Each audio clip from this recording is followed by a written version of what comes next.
Nisu u stanju ni jedan projekat da nađu koji bi finansirala i podržala EU, nego samo neke delegacije dolaze, a Evropa ode. U Jovu mi ne diraj. Pa ovaj se ne uspio ni da oženi, nego ga sada Jova po direktivi ženi, jel tako? Sad je dosta.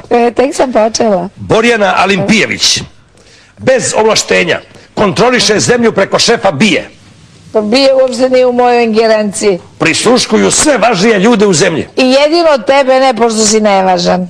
Pa njoj je važnija njena kučka nego ceo narod.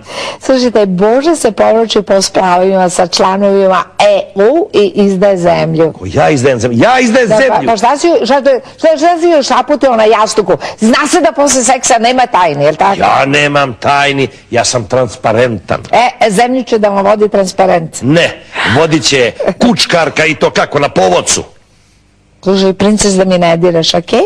Ne diraj ni ti u moju intimu. Imaš ti? Molim vas da malo smo preterali, da ovo je ipak zabavna emisija.